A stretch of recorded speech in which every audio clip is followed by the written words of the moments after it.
Speculations and Explanations, Episode 1, Washington, D.C. A bench near the Lincoln Memorial.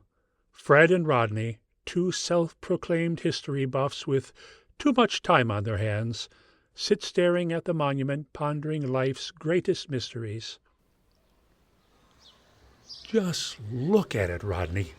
The Lincoln Memorial. Majestic, towering, powerful. Wow. Yeah, but why is it so big? I mean, was Lincoln actually that tall? Of course not. He was, what, 6'4"? So this statue is approximately 19 feet tall. Mathematically speaking, they really overshot it. Exactly. A normal memorial would have had a bust, maybe a plaque, but this is supersized Lincoln. Why did they go this big? Maybe they wanted people to think Lincoln was actually that huge, like a presidential Paul Bunyan. That would explain the beard, but not the lack of an axe. Oh, maybe he had an invisible axe. Lincoln was a lawyer, right? I mean, legal loopholes and all? A valid theory. But what if the size isn't about Lincoln himself? What if it's a metaphor? Oh, a metaphor, of course. Big memorial, big legacy. The man literally freed slaves, saved democracy, wore an iconic hat. The hat was legendary. You think they considered making a separate monument just for his hat? I would fund that project personally. But back to the question. Why the size? You know who could give us a straight answer? A historian. No, Rodney. The guy who sculpted it. Daniel Chester French. Says here, he's been dead since 1931. That complicates things. We could ask a park ranger. They might actually know. Rodney, asking professionals is not our way. We speculate wildly until someone corrects us. Fair. So let's keep guessing. What about a practical reason? Maybe the architect just ordered the wrong size. Oh, no. We were supposed to build a statue of Lincoln, not a mountain of Lincoln. and then some guy in charge just said, go with it. Bureaucracy at its finest. Well, whatever the reason, one thing's clear. Lincoln deserves it. To Lincoln, a larger-than-life leader. And possibly a giant, if the government has been hiding that fact. If Lincoln was a giant, that means... Wait, I'm getting ahead of myself. No, keep going. Fine. If Lincoln was a giant, what does that say about Washington? Oh, and Jefferson. And what if? What if all the founding fathers were giants? The American Revolution was just really tall guys fighting normal-sized British people. That's why Washington crossed the Delaware so easily. He just stepped over it. We've cracked the code, Fred. History lied to us. We should write a book. Hey, you want some of this sandwich? No, I'm good. You sure it's Braunschweiger and tuna? Are you kidding me? Okay, your loss. You know, I got another question. Is this about Lincoln secretly being a giant again? No. Although I stand by that theory. This is different, but connected. Why doesn't the Washington Monument have a big Washington in it? I mean, Lincoln gets a giant statue sitting dramatically, but Washington? Just a pointy obelisk. Yeah. Where's his majestic pose?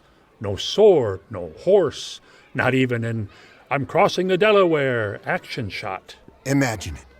Washington astride a horse, wind in his wig, arm outstretched in a grand gesture of leadership. Maybe dual-wielding a musket and a quill. You know, war and diplomacy. Right. But instead, just a giant pillar.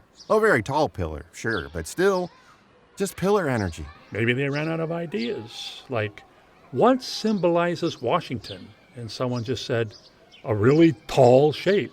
Well, maybe they were aiming for subtlety.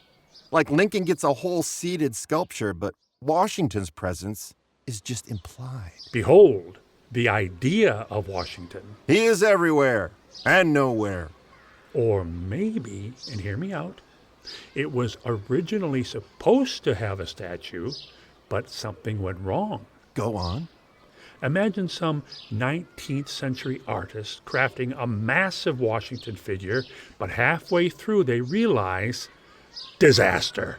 The logistics, the proportions, too much stone, not enough budget. So they pivoted. Forget the statue. Just go really tall and call it a day. Sir, we can't make Washington cool, but we can make him immense. Mission accomplished. Still, I wish they had some version of Washington doing something heroic. Agreed. Maybe we petition Congress. Gentlemen, we demand an update to the Washington Monument. Give the man a horse, a dramatic pose, at least a hat, To historical accuracy. and to future improvements in monument design. Excuse me. Did you want a sip of this? Good Lord. Are you drinking dill pickle kombucha? Bubbles make me burp. Here's something else to ponder. Why is this place called the National Mall? There's not a single Macy's, not even a food court. Good point. I mean, if you call something a mall, I expect a Cinnabon at the very least. Exactly.